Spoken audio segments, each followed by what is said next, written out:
안녕하세요. 돈 버는 ETF 이야기하는 ETF 읽는 시간의 희찬입니다. 오늘부터 ETF 무료 강좌 2강을 진행할 건데요. 혹시 1강을 아직 못 보고 오신 분들이 계신다면 원활한 이해를 돕기 위해서 반드시 1강부터 시청하고 오시길 바라겠습니다. ETF 무료 강좌 2강에서는 ETF에 대한 모든 것을 알아보는 시간을 가질 건데요. 총 5가지 챕터로 나누어져 있습니다. ETF 완벽하게 이해하는 방법과 펀드에 대한 이야기, ETF와 인덱스 펀드의 차이, ETF와 ETN의 차이, 그리고 마지막으로 ETF 이것 모르면 번 돈 다 잃어요 라는 주제를 가지고 왔는데요. 오늘은 첫 번째 주제인 ETF를 완벽하게 이해할 수 있는 시간을 갖도록 하겠습니다. 지난 1강 2편에서 주식은 우상향하지 않지만 주식시장은 우상향한다. 그래서 우리는 주식이 아니라 주식시장에 투자를 한다면 누구나 쉽게 성공하는 투자를 할 수 있다라고 이야기를 했는데요. 화면에 보이시는 그래프는 미국의 S&P 500 주가 지수예요. S&P 500 주가 지수는 2000년도 닷컴 버블, 2008년도 금융위기, 2020년 코로나 팬데믹 등 다양한 이슈로 주가가 하락하는 시기가 있었지만 결국에는 장기적으로 우상향하는 모습을 보이고 있습니다. 만약에 우리가 S&P 500 시장에 투자를 했다면 우리는 투자를 성공할 수밖에 없었을 겁니다. 그래서 시장에 투자할 수 있는 방법으로 ETF 이야기를 드렸어요. 자, 그렇다면 ETF란 정확하게 무엇일까요? ETF는 익스체인지 트레이드 펀드의 약자로 한국말로 상장지수 펀드라고 부릅니다. 상장지수 펀드란 지수를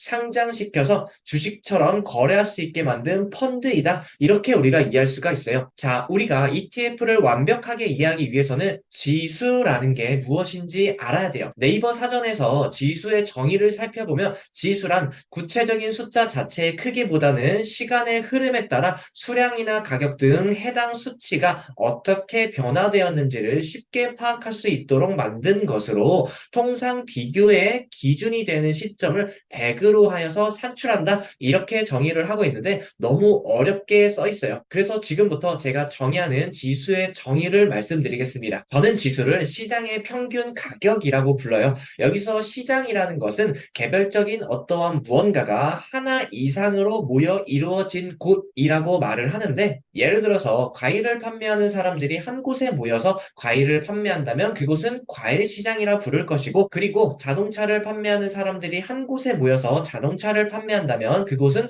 자동차 시장이 됩니다. 그렇다면 주식을 판매하는 사람들이 한 곳에 모여서 주식을 판매한다면 그곳은 바로 주식시장이 되겠죠. 자, 우리가 시장을 관찰하는 이유는 딱 한 가지예요. 해당 시장에서 일정 기간 동안 형성되는 가격을 알기 위해서 우리는 시장을 관찰하는 겁니다. 그러나 가격이라는 건요, 전부 다 다르게 되어 있어요. 예를 들어서 과일 시장의 가격을 알고 싶어도 사과, 바나나, 수박, 포도 모든 과일들의 가격이 다 다르게 되어 있습니다. 그래서 우리는 그 과일 시장의 가격을 파악하는 어려움이 존재해요. 그래서 우리는 하나하나의 가격이 아닌 전체 평균 가격을 만들고 이 평균 가격의 시작을 100으로 해서 만드는 거예요. 다시 말해서 우리는 평균 가격을 알 수 있다면 그 시장의 대략적인 가격을 충분히 가늠할 수가 있습니다. 예를 들어 과일 시장의 평균 가격으로 이야기를 드린다면 만약 1년 뒤 과일 시장의 평균 가격이 100에서 200으로 올랐다면 과일 시장에 있는 대부분의 과일들이 1년 동안 가격이 2배만큼 올랐다. 우리는 이렇게 확인할 수가 있는 거예요. 그렇다면 주식이 모여있는 곳을 주식시장이라 불렀고 국내 주식이 모여있는 곳을 코스피 시장이다 라고 부를 수 있겠죠. 만약에 코스피가 100에서 200만큼 올랐다면 코스피에 상장되어 있던 대부분의 주식들의 주가가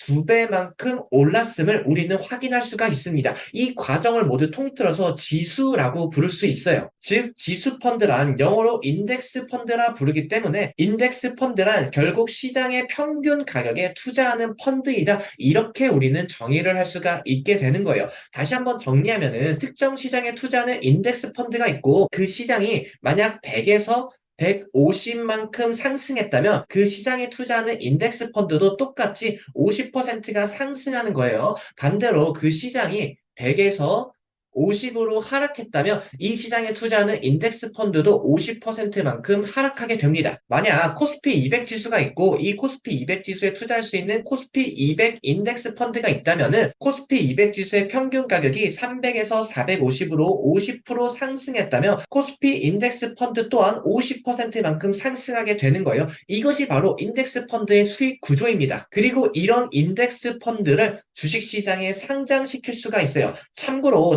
상장이라는 것은 증권거래소에서 매매할 수 있는 종목으로 지정하는 일을 뜻해요. 다시 말해 지수 펀드를 주식처럼 거래할 수 있는 것을 상장 지수 펀드라고 부릅니다. 즉 ETF란 인덱스를 증권거래소에 상장시켜서 주식처럼 거래할 수 있게 만든 펀드라고 우리는 이해할 수 있습니다. 자, 그렇다면 여기서 왜 굳이 인덱스 펀드를 거래소에 상장시켜 만든 걸까요? 이걸 이해하기 위해서는 우리는 펀드에 대한 깊은 이해가 필요해요. 그래서 다음 시간에는 펀드에 대해 자세하게 알아보는 시간을 갖도록 하겠습니다. 오늘의 영상이 도움이 됐고 앞으로의 영상도 기대가 되신다면 구독과 좋아요, 알림 설정까지 한번 눌러주시면 감사하겠습니다. 감사합니다.